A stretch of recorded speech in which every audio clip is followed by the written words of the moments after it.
like to welcome everyone back to So-Called Experts. Such a beautiful day outside. Today we went from sports talk to man talk. Now we're gonna go from man talk to family talk. Family, family, they're the people that you love being around most. Mm-hmm. You have your ups, you have your downs, but you know what? Everybody has those certain characters in their family. The thing about a family is like a family almost represents, if it's big enough, you almost have every kind of person in the family. Everyone's represented, you know what I mean? And if we're going to talk about that certain individual and those certain characteristics and traits that those people have, I'm going to shout out and go first. All right, go ahead. I'm going to talk about the obnoxious drunk family member.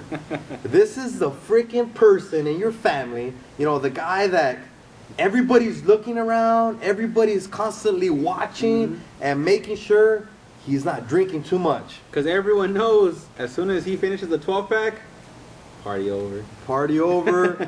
Start going home, packing up the kids, because it's no longer PG-13. This guy just turned into rated R. Yep, he was out there dancing, it was cool, but now clothes are starting to come off. You know what I mean? He's starting to hug up on people's wives. He's starting to make comments that are just unnecessary, uncalled for. He's just going over the top. Yeah, he's going up to all the girls, complimenting them, trying to dance with everybody at the party. You know what I mean? Trying to give everyone a drink because he wants everyone to feel as good as he feels.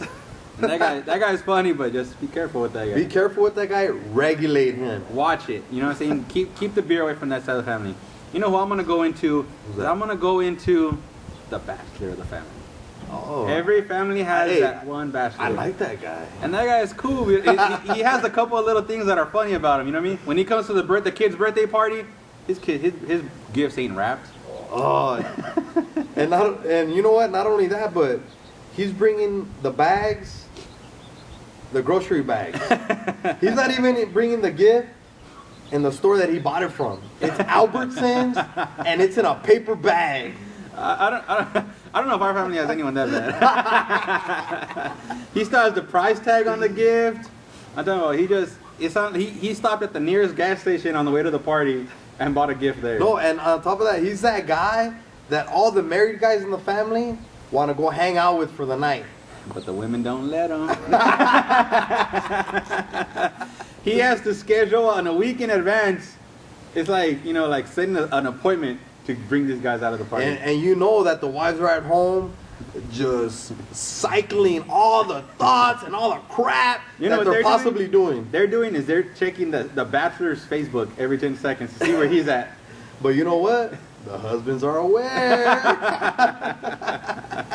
All right, so who else you got from this family? Oh, man, you know what? I'm talking about the Entertainment Weekly family member. That person that who works at Star Magazine. Star Magazine, she's the editor-in-chief of the family. Yeah. She knows everybody's business. Mm-hmm. She's like the TMZ. The TMZ. We'll call her the Tia MZ. You know what? Everybody talks about her.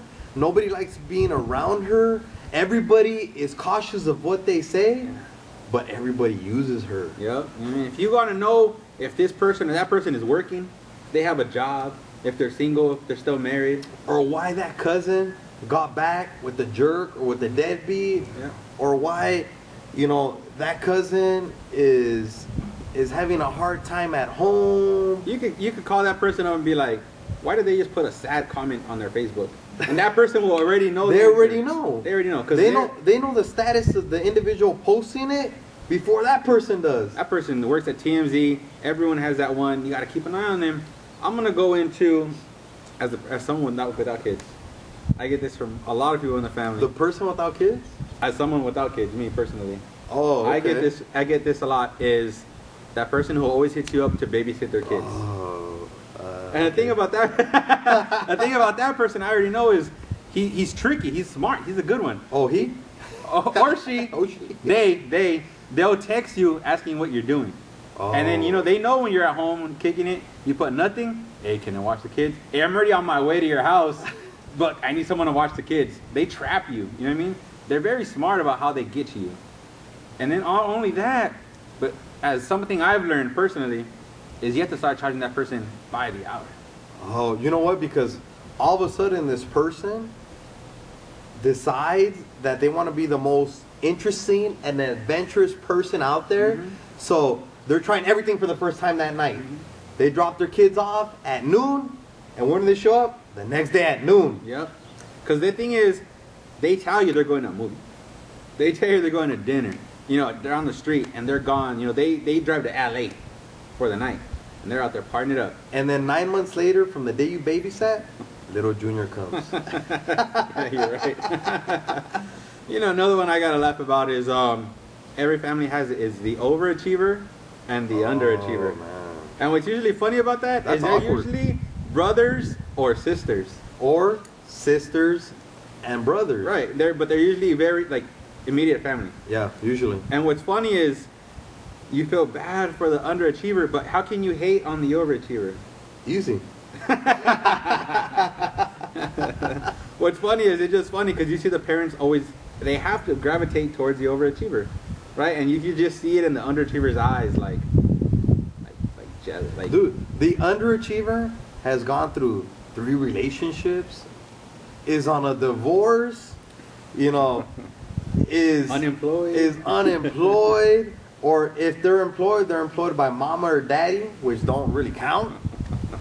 You know, but the overachiever has new things happening all the time. He's like the most interesting man in the world. They have the best resume in the world.